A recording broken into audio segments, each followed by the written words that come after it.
Last time, a confrontation in Millhaven left old man Hendricks injured and the valley on edge. Worse, Franklin Gould revealed a possible flaw in the original 1861 Callahan land grant, one that could mean the ridge where Clara is buried was never legally Jack's to begin with. Welcome back. If you're new here, go catch episodes 1 and 2 first. This story rewards watching in order. Subscribe so you don't miss what's coming. Let's continue. Neither of them slept much. Sarah lay awake listening to Jack breathe beside her, knowing from the rhythm of it that he wasn't asleep either, until finally, somewhere past midnight, he spoke into the dark. "My uncle never told me how he came by that section," he said quietly. "I always just assumed homestead claim like everything else out here. Man works the land long enough, the government recognizes it's his. I never once asked him to show me a deed. Why would I have? It was just home." Sarah turned to face him in the dark. Maybe it still is. Gould's the kind of man who'd invent a problem if a real one wasn't sitting in front of him. Maybe. Jack didn't sound convinced. But he wouldn't have said it in front of the marshal, in front of half the town, if there wasn't a thread of truth in it somewhere. A man like Gould doesn't waste a good lie on something easily disproven. He uses the lies that are hardest to argue with, the ones built on a kernel of something real. "Then we find the kernel," Sarah said, "before he does anything more with it than threats on a dark street." Jack was quiet for a long moment. "There's a courthouse in Cheyenne keeps the territorial land records going back to the first surveys. My uncle's original claim would be filed there if it's filed anywhere proper." He exhaled slowly. "I suppose first thing is finding out what's actually written down, instead of lying here imagining every version of bad news there is." "Then that's what we'll do," Sarah said, and reached for his hand in the dark, finding it already reaching for hers. Together, same as everything else. They started closer to home, at the Millhaven County Recorder's office, on the theory that a copy of the original filing might exist locally before they committed to the 2-day ride to Cheyenne. The recorder, a stooped, ink-stained man named Otis Crane, who had held the position for over 20 years, pulled down ledger after ledger from a back room that smelled of dust and old paper. "This will just take a moment." "Callahan claim," he muttered, running a finger down a yellowed index. "Recorded in full." "Filed 1861, you said?" "That's what my uncle always told me," Jack said. "Elias Callahan filed the original claim, north section of what's now my land, plus the parcel that became the home quarter." 1861 was a messy year for filings out here, Crane said, still searching. Territory wasn't even properly organized yet. Half the surveys from that period were done by men with more enthusiasm than training, begging your pardon for saying so. Found discrepancies and plenty of old claims, not just yours if that's any comfort. "It isn't particularly," Jack said, "but I appreciate you saying it." Crane finally pulled a thick, water-stained ledger from the bottom shelf and laid it open on the counter, paging through with the careful, practiced patience of a man who'd spent 2 decades around fragile old paper. "Here we are, Callahan Claim North Section." He turned the book around so Jack and Sarah could see. Original filing, 1861, Elias Callahan, claiming 320 acres under the Preemption Act. Sarah leaned in, reading over Jack's shoulder.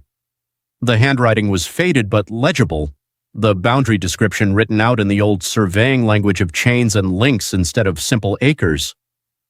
"There," Crane said, tapping a line near the bottom of the page. "That's likely what your Mr. Gould's people found, if they went digging the same place I'm looking now." Sarah followed his finger to a notation crowded into the margin, written in a different hand than the rest of the entry, added sometime after the original filing. "Boundary contested. C. Walden claim, filed prior, same section, 1859. "Walden," Sarah said slowly. The name settled strangely in her chest, though she couldn't immediately say why. "Who was Walden?"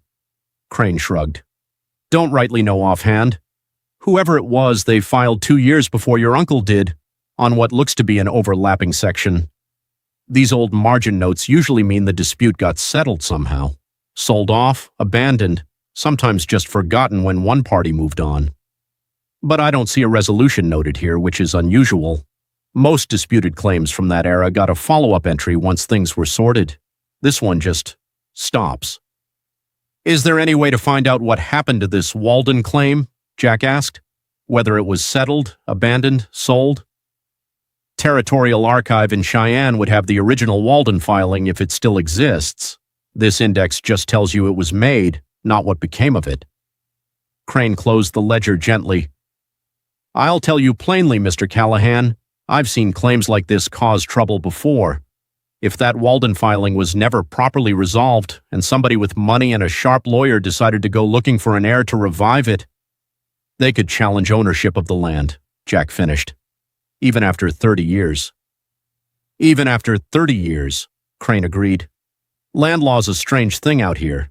Older claims have a way of outliving the men who filed them. They rode home in near silence, both of them turning the name over privately. It was Sarah who finally said what had been sitting uneasily in her chest since the recorder's office. Jack, she said slowly, Clara's maiden name, what was it? He glanced at her, surprised by the question. Walden, he said. Why do you… He stopped himself mid-sentence, the same realization arriving in his face that had already arrived in Sarah's.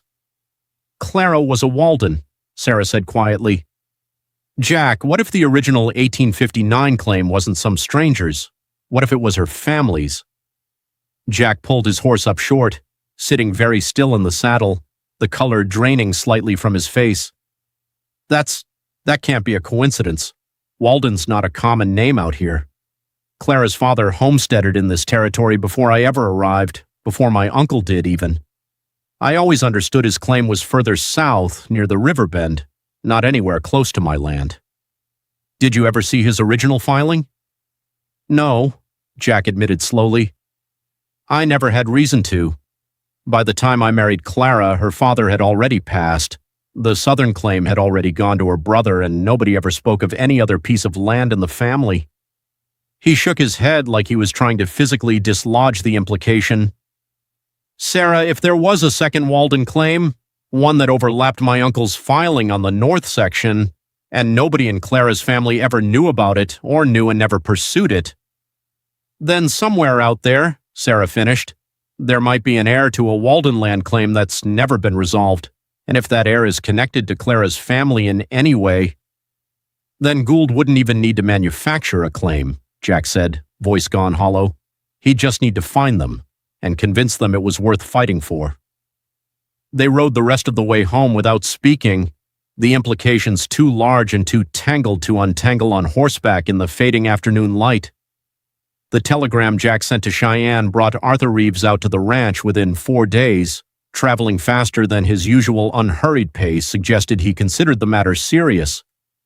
He arrived dusty from the road, declined Marta's offer of supper until business was settled, and sat at the kitchen table with the recorder's notes Jack had copied by hand, reading them twice before speaking. This is concerning, Reeves said finally, though perhaps not in the way you fear most. Let me explain what I mean before either of you spends another sleepless night over it. Please, Sarah said. An unresolved overlapping claim from this period is not unusual, and on its own it does not automatically invalidate your uncle's title, Mr. Callahan.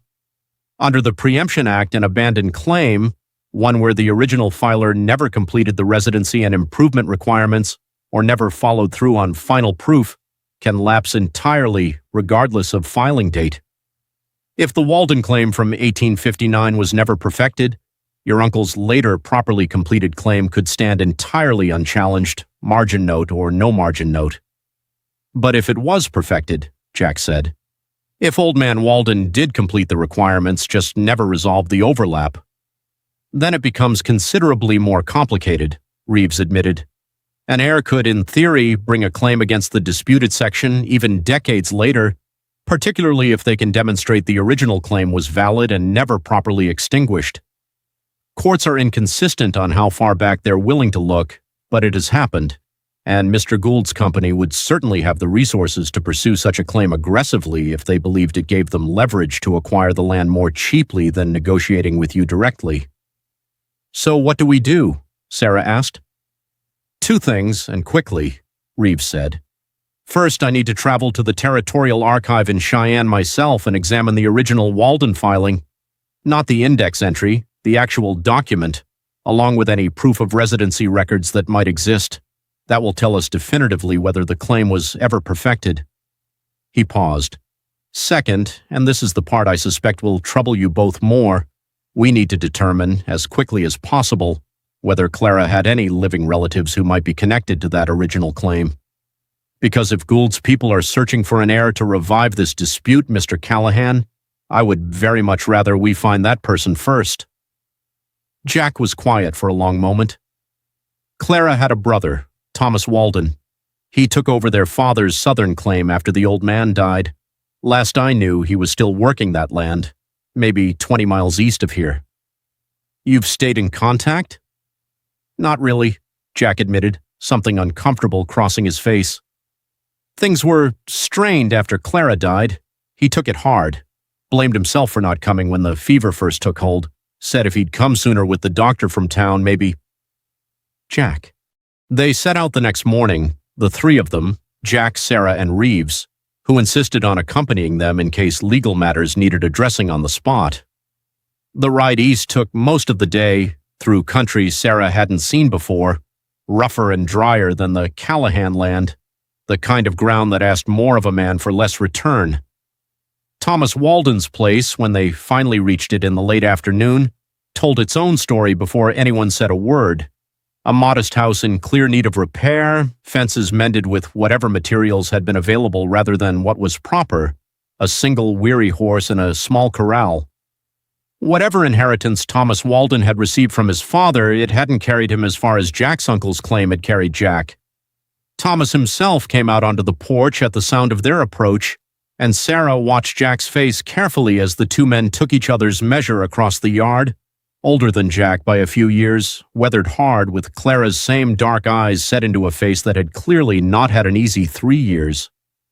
Jack Callahan, Thomas said slowly, didn't expect to see you out this way. Thomas? Jack swung down from his horse. I know it's been a long time. I'm sorry for that. More sorry than I've said. But something's come up I needed to ask you about in person, not in a letter.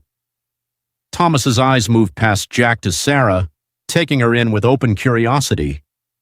This your new wife? Heard talk of it time back. This is Sarah, Jack confirmed. And this is Arthur Reeves, a lawyer out of Cheyenne. Thomas, I need to ask you something about your father's land claim, the original one from before he settled the southern section. Something shifted in Thomas's expression, wary now, guarded. Why do you ask? Because a man named Franklin Gould has been digging through old territorial records, Jack said, and he's found something about an 1859 Walden filing on the north section of my property, the same section where Clara's buried. I need to know if you've ever heard of it. Thomas was quiet for a long moment, long enough that Sarah began to wonder if he intended to answer at all. Come inside, he said finally. This isn't a conversation for the yard. Thomas's house was sparse but clean, and he poured them each a cup of coffee with the careful hospitality of a man who didn't get many visitors and wasn't entirely sure how to behave with them once they arrived.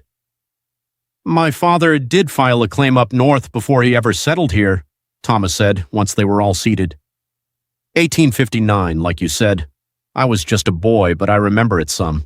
He worked that section near 2 years, building toward proving it up proper before things went wrong. What went wrong? Sarah asked gently. Drought, mostly. 2 bad years running, and the section he'd claimed up north turned out to sit on poorer water than he'd reckoned when he first staked it. Couldn't keep livestock alive on it, couldn't get a crop to take. He made the decision to abandon it and move south, to better watered ground, rather than lose everything trying to make a go of bad land out of stubbornness. Thomas turned his coffee cup slowly in his hands. He always meant to file the proper abandonment paperwork. I remember him saying so more than once. Whether he ever actually rode into Cheyenne and did it. He shook his head. I genuinely don't know, Jack. I was 8 years old. A man doesn't always tell his children about courthouse business. If he never filed it, Reeves said carefully, the claim could still technically exist, dormant in the territorial record, exactly the way the recorder in Millhaven found it. unresolved rather than abandoned in any formal legal sense. "Has anyone come to you about this?" Jack asked. "Before today, I mean. Has anyone, a man named Gould, or anyone working for him, approached you about reviving the claim?" Thomas's jaw tightened. "3 weeks back," he admitted. "Fancy fella, Eastern suit, come out here asking about my father's old filing. Said his company specialized in helping settler families recover land claims that hadn't been properly resolved. Said if I was willing to pursue it formally, there might be considerable money in it for me. More money than this whole spread's worth 10 times over, the way he told it." Sarah felt her stomach drop. "What did you tell him?" "Told him I'd think on it," Thomas said. "Man like that talking about money like it grows on the same scrub brush as everything else out here. I didn't trust him as far as I could throw him, but Jack—" He looked up, and for the first time something raw showed through the guarded surface. "I've had 3 hard years on this land. Lost 2 crops to drought, lost a third to hail, buried what little I'd saved into seed that never took. If there's a legal claim sitting there that could change all that for me, I won't pretend the idea hasn't kept me up some nights." "Thomas," Jack said quietly, "that land he's talking about, it's where Clara's buried. If you pursue that claim, even just to negotiate a settlement with Gould's company, it could mean a survey crew, or worse, digging through that ground." Thomas went very still. "I didn't know that part," he said slowly. "He didn't mention that part at all." "No," Sarah said. "I don't imagine he did." The room was quiet for a long moment, the weight of it settling over all 4 of them. "I need time to think," Thomas said finally. "This isn't a small thing you're asking me to walk away from, Jack. 3 years of hard luck, and a man shows up offering an answer to all of it. Even knowing what I know now, that's not an easy thing to simply refuse." "I'm not asking you to refuse anything," Jack said. "I'm asking you to think about it with the whole truth in front of you, instead of just the part Gould wanted you to see. That's all." Thomas nodded slowly, though his face remained troubled. "Give me a few days," he said. "I'll send word."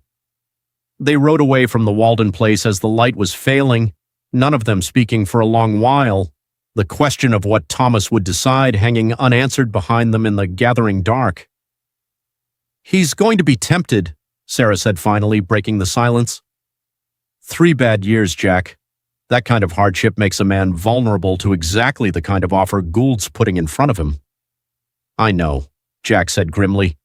"And if Gould gets to him again before we do, sweetens the offer, finds a way around the part about Clara's grave, then we may lose that ridge after all," Reeves finished quietly.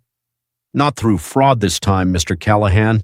Through a legitimate claim, pursued by a man with every right in the world to pursue it." Jack didn't answer. He simply rode on into the dark, toward home, toward a ridge that suddenly felt far less certain to remain his than it had a single week before. And somewhere behind them, in a small house with bad water and 3 hard years of debt, a man was sitting alone with a decision that could undo everything Jack and Sarah had only just begun to build. Thomas Walden holds the key to everything now, and Franklin Gould isn't the kind of man to wait patiently for an answer. Subscribe so. You're here for episode 4, where we find out which way Thomas decides and just how far Gould is willing to go to make sure it goes his way. Drop a comment. Do you think Thomas will side with Jack and Sarah or take the money? I'll see you in the next episode.